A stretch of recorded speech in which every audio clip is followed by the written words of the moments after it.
Muito boa tarde, Walter. Boa tarde, Carlos Canejo. É sempre um orgulho, um prazer enorme estar com vocês. Walter, além de associado, é amigo. Canejo, de tantas jornadas, Canejo, no Rio de Janeiro, Magé. De maneira que a gente se sente muito à vontade para conversar com vocês e com o público que nos assiste. Bem, o Brasil detém níveis precários e alarmantes em termos de saneamento básico, né? Em termos de saneamento ambiental. Em 2007, foi promulgada a Lei 11.445, que instituiu a Política Nacional de Saneamento. 3 anos depois, em 2010, foi a vez da Política Nacional de Resíduos Sólidos, instituída através da Lei 12.305. E a minha pergunta para vocês, começando, como eu falei antes, pelo Gonzaga e depois pelo Canejo, na opinião de vocês, o que mudou de lá para cá? Quer dizer, o que mudou de 2007 para cá, de 2010 para cá, a partir desses dois marcos legais, né? E o que pode se esperar de mudança a partir da instituição da legislação que acabou de ser aprovada pelo Congresso Nacional, que institui o novo marco do saneamento? Gonzaga, por Bem, favor.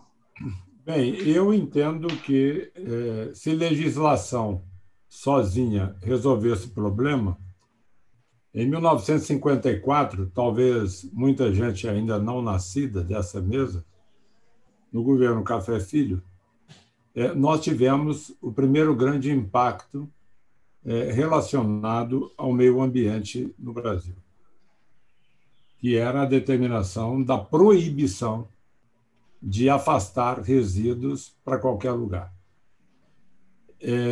Com a nossa comemoração, que não deve ser festiva, agora no próximo agosto, sobre os 10 anos da Política Nacional de Resíduos Sólidos, naturalmente que a gente deve ressaltar uma palavra nestes, eu diria, 9 anos: procrastinação.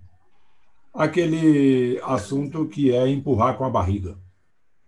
Mais ou menos isso. Evoluímos? Talvez muito pouco. Uma meia dúzia de gato pingado que tentou fazer os acordos setoriais, talvez uma mentira, eu não diria nacional, mas quase que a grande maioria, dizendo que fez plano de gerenciamento de resíduos sólidos e não fez. Nós temos uma debilidade a toda prova sobre esse assunto e é um dos pilares da política. Eu diria até que, numa recente pesquisa que fizemos, nós encontramos, entre os planos de gerenciamento de resíduos sólidos municipais, 18 planos da cidade de Itu. Itu é uma cidade aqui, na região, em São Paulo, próxima da capital, e é o famoso Ctrl-C, Ctrl-V. Uma irresponsabilidade daquele que Ctrl-C e Ctrl-V e daquela autoridade que permitiu isso para cumprir tabela. Então, a gente deveria celebrar uma missa fúnebre agora nos 10 anos da Política Nacional de Resíduos Sólidos. Eu diria até que o Brasil tem todas as condições para cumprir a legislação. Não cumpre porque não quer, porque não tem vontade política. Eu vejo o Ministério Público imputando as mais variadas penalidades para as autoridades municipais e acho que precisa de pegar pesado. Isso aqui não é uma brincadeira. O meio ambiente não é uma brincadeira. Se você não se preocupar com seus filhos, netos, você vai deixar para eles a tal da chama ou da mancha marrom que você fez a citação, Walter. Eu, como presidente de uma entidade, eu preciso de ter a minha responsabilidade de fazer e cobro da autoridade municipal que não faz, que ele faça. Esse assim, de uma maneira assim, muito transparente, o panorama da Política Nacional de Resíduos Sólidos. Não vou encerrar sem antes dizer que, durante 9 anos, o Brasil viajou muito, através de ONGs, de acordos de cooperação, do diabo que o carregue, mas não produziu porcaria nenhuma em favor do país.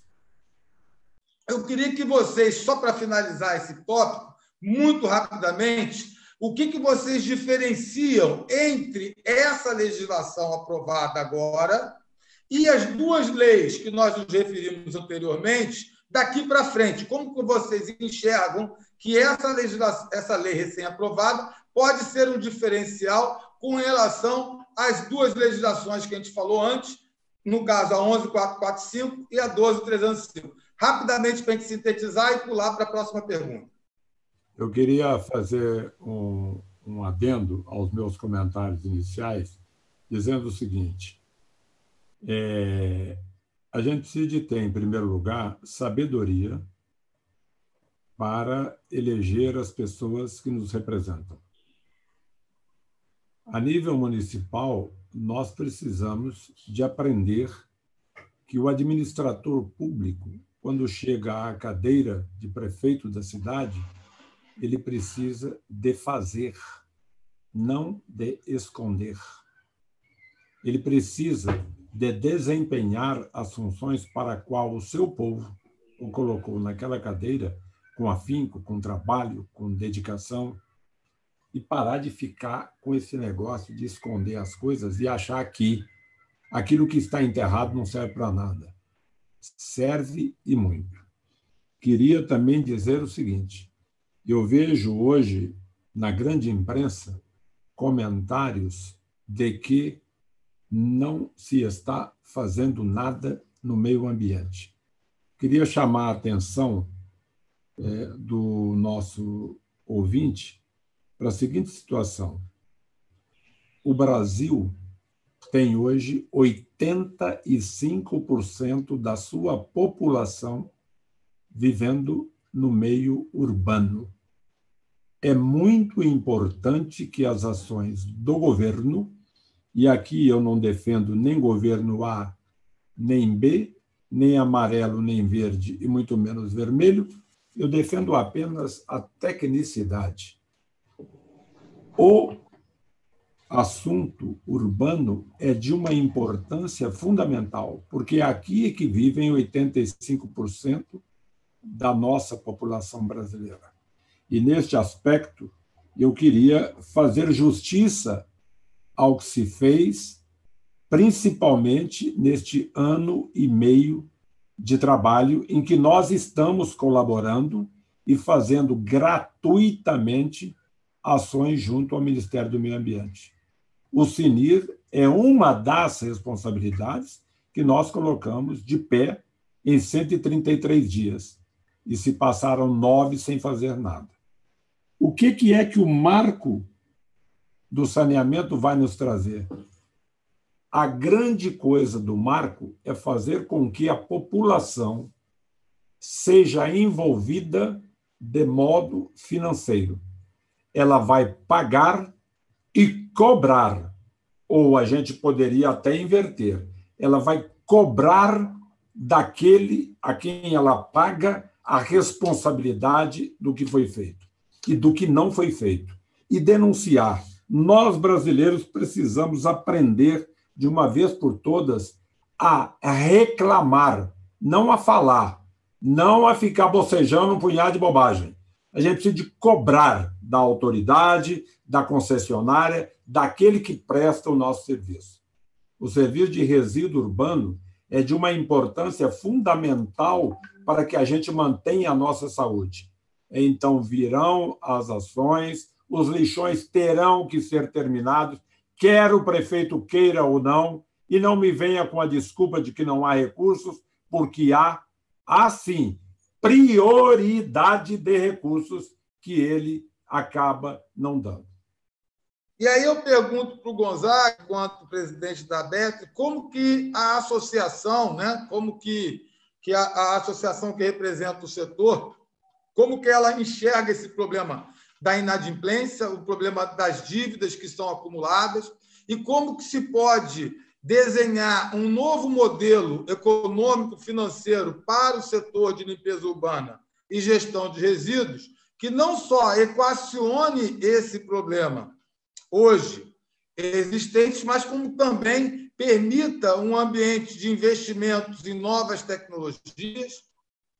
O Walter, primeiro, nós temos um mercado no Brasil de 25 bilhões de reais ano para atender os 5.570 municípios no que concerne a coleta, transporte, tratamento, destinação e outras rotas tecnológicas.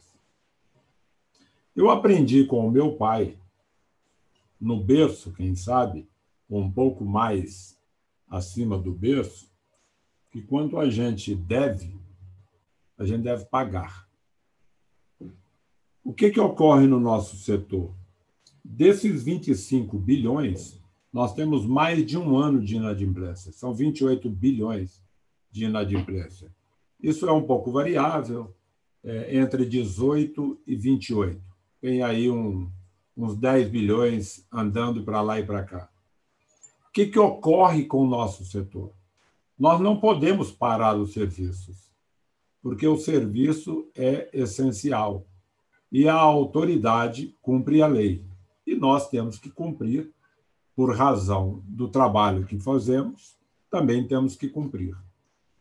Há muitos prefeitos, e eu não quero generalizar, que se aproveitam dessa situação de ter o serviço não paralisado, porque ele é essencial, e deixam de pagar, não priorizam o atendimento às empresas que fazem os serviços.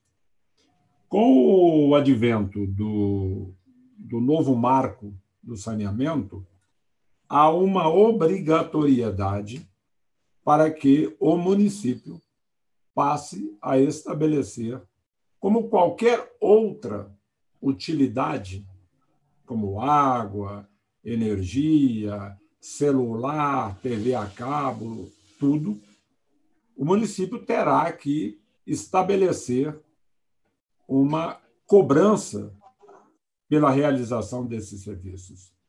E esse dinheiro não poderá ser tocado a não ser para pagamento do reembolso destas despesas.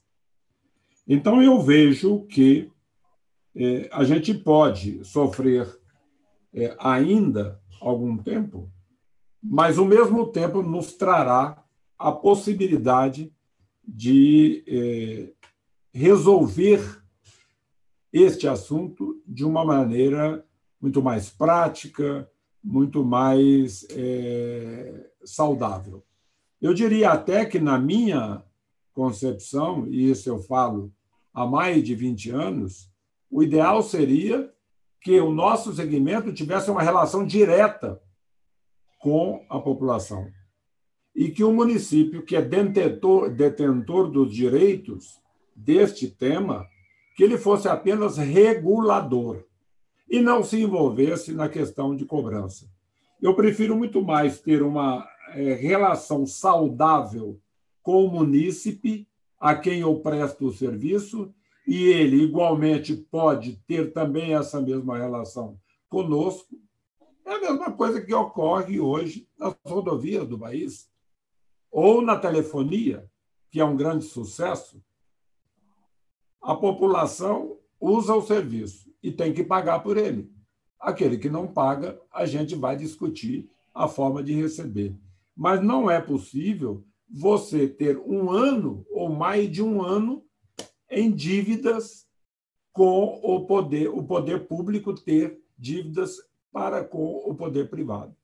Então, eu acho que o marco regulatório pode, sim, através da cobrança de tarifa, regular de uma vez por todas essa situação, fazendo com que a gente tenha um ambiente de resíduos muito melhor do que aquele que a gente tem hoje.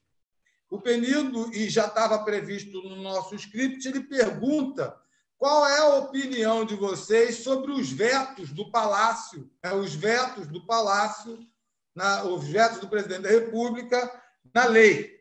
Como é que vocês avaliam a questão dos vetos que foram feitos pelo Palácio na Lei 14.026 de 2020 e se esses vetos devem ser mantidos ou derrubados pelo Congresso? Então, atenção os ouvintes e atenção os oradores. Eu fiz aqui alguns comentários de algumas perguntas, onde eu deliberadamente empurro a questão da regulação para um novo encontro nosso, empurro a questão da sustentabilidade econômica financeira, cobrança, taxa, tarifa, para uma outra discussão que a gente faz questão de fazer aqui, chamando, inclusive, outros especialistas no assunto, mas, obviamente, vocês estão livres para fazer esses comentários. E, voltando aqui à pergunta, que é a última pergunta do dia de hoje, tinha mais uma, mas, devido ao horário, eu vou encurtar, a opinião de vocês sobre os vetos que foram estabelecidos pelo Palácio, se esses vetos devem ser mantidos, se devem ser derrubados, se algum deve ser mantido, se outro deve ser derrubado. E ao responder essa última pergunta, vocês também podem se manifestar sobre os comentários anteriores. Gonzaga, com a palavra, por gentileza. Obrigado, Walter. Eu vou me ater são vários os vetos feitos pelo governo federal e há uma ampla exposição de motivos e razões para estes vetos. Eu vou me ater ao artigo 20, que, na nossa opinião, de resíduos sólidos, é o mais importante por algumas razões. Primeiro, nós já falamos aqui, tanto o Canejo como eu, falamos sobre os famosos contratos de programa. Isso é um benefício dado pela legislação a quem não trabalha, a quem tem medo de enfrentar a livre concorrência. Felizmente, o Congresso Nacional acabou com essa benesse. Por quê? Porque é tão vergonhoso você usar um tipo de argumento desse, chamado contrato de programa, que o próprio Congresso diz assim, chega, basta. Por que isso? Porque o cidadão de uma organização pública, de uma empresa pública, ia a um município e negociava com o prefeito, não sei qual era a luz que brilhava naquele momento, mas negociava contratos de 20, 30, 40 anos, sem concorrência, sem nada. Nós estamos falando aqui de valores nas tarifas, etc. E aí eu quero aproveitar o ensejo para dizer o seguinte, nós estudamos engenharia, creio que os três. Matemática é matemática. Você apura custo, faz o seu budget, coloca a lucratividade, que é permissível, porque não é nenhum caminho torto você ganhar dinheiro, coloca seu lucro não abusivo e determina-se uma tarifa que seja coerente com a prestação daquele serviço. Então, aí eu já respondo duas perguntas. Essa do artigo 20, que, felizmente, o governo federal vetou, e vetou por quê? O Congresso Nacional havia acabado com o contrato de programa no mesmo marco para as atividades de água e esgoto. Eu costumo usar uma expressão bem popular que diz assim, pau que dá em Chico tem que dar em Francisco. Por que essa discriminação com o setor de resíduos e com o setor de drenagem? Então, em muito boa hora, o governo federal vetou. E nós estamos trabalhando ativamente junto ao Congresso para que este veto ao artigo 20 seja mantido, porque é uma excrescência, 40 anos realizando muito pouco, tendo esses privilégios, e ainda tiveram, como nós tivemos aqui no estado de São Paulo agora, a Companhia Estadual de Saneamento assinou um contrato com Diadema, 40 anos. E se fosse só de água e esgoto, mas não, agregou resíduo. Resíduo que ela não tem competência para fazer, não sabe fazer e nunca fez. Isso me cheira assim, que é uma criação de valor para vender a empresa para alguém. Muito obrigado, Walter. Muito obrigado, Canejo. Eu vou passar a palavra para o Luiz Gonzaga, para ele fazer as considerações finais e já se despedir do pessoal. Canejo, se você quiser depois fazer uma complementação para a gente finalizar, por favor, Luiz Gonzaga. Muito obrigado, Walter, mais uma vez, pelo convite. Estamos sempre à disposição para colaborar naquilo que a gente puder. Obrigado pela companhia, Carlos Canejo, é sempre um prazer. Queria dizer uma pequena coisa relacionada a este contrato-programa de 40 anos celebrado pela Sabesp e a Prefeitura de Diadema. O próprio presidente da Sabesp veio a público para dizer que fará uma licitação para a contratação de uma empresa especializada em resíduos para cumprir este contrato. A minha pergunta eu vou deixar simplesmente no ar. Se vai haver subcontratação, vai haver minimamente aumento de impostos, PIS, COFINS. Para quê? O consumidor vai pagar a mais pelo simples fato de que a Sabesp tinha o direito de fazer e fez? Que Brasil é este que nós vivemos? Ou melhor dizendo, que estado é este que nós aceitamos viver? Muito obrigado, uma boa tarde a todos e até uma próxima oportunidade. Obrigado.